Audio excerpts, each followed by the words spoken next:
So, ito na mga kadit, tapos na tayo. Medyo tinanghali tayo dahil nahihirapan tayo magtono.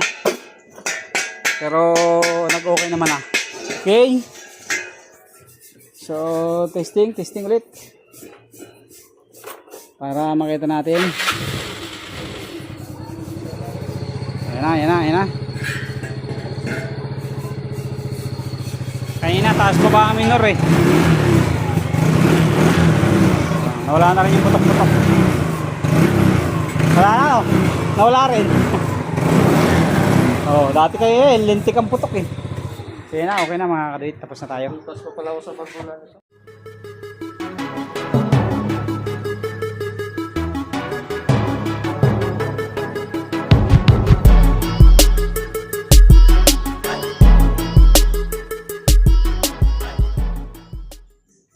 Yo, what's up?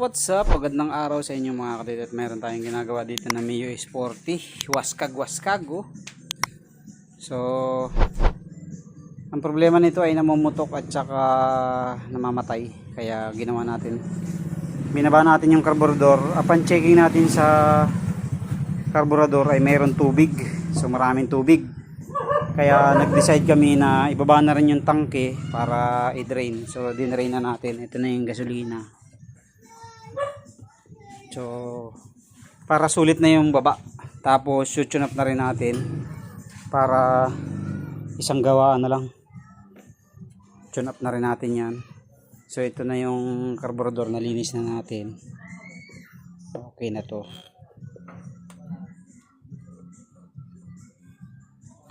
So naibalik na rin natin. Okay na.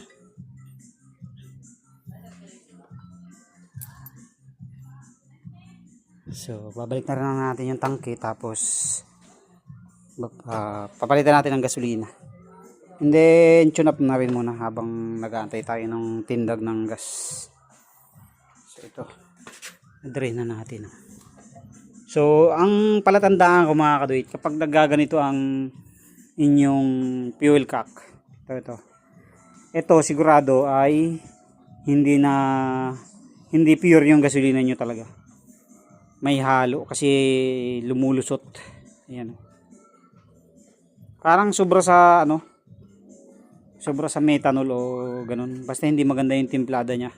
Kalimitan nangyayari ito sa mga hindi masyadong kilalang gasolinahan. Yung hindi maganda ang mixture, kaya ganyan. Nangyayari na rin to sa Mio ko dati, kaya alam ko. So may mga experience na tayo sa ganito. Ang the best dito, hindi lang linis carb, palit talaga ng gasolina. Drain nyo yung tangke para gumanda yung inyong andar, inyong minor. Tapos magpapalit na rin kayo ng gasolina syempre. Para sulit, no? Kasi pag naglinis kayo ng carburetor tapos hindi nyo naman din rin ang tangke. Tapos may tubig nga. Wala rin. Mga gaganda lang sa unang arangkadahan tapos babalik din sa palyado. Kaya maganda nito ay talagang i-drain ng tangke. So mag-tune up muna tayo. Para isang gawaan na lang to. Okay. So ito na, nakapag-drain na tayo. Yan yung nakuha natin mga dumi-dumi. Tapos may natira pa rin dito. So na-drain na natin yung tangke natin. So ibabalik na lang natin yung mga hose dyan. Yan. Tapos okay na, naisali na rin natin yung gasolina ulit. Para matesting na natin. Kapit na lang natin lahat tapos testing. Na-tune up na rin natin, tapos na rin. Yan, tune up. So salpakan na lang lahat at testing natin. So ito na mga kadit, tapos na tayo. Medyo tinanghali tayo dahil nahihirapan tayo magtono. Pero nag-okay naman na. Dahil siguro dun sa gasolina niya. Yung gasolina niya na hindi kasi namin pinalitan eh, tinanggal lang namin yung tubig. Kaya ang gagawin ko, sabi ko sa kanya ay paubusin niyo muna yung gasolina bago siya magpagas sa Petron o kaya sa Shell. Okay. So testing ulit. Para makita natin. Ayan na. Kanina taas pa ba ang minor eh. Nawala na rin yung putok-putok. Wala na oh.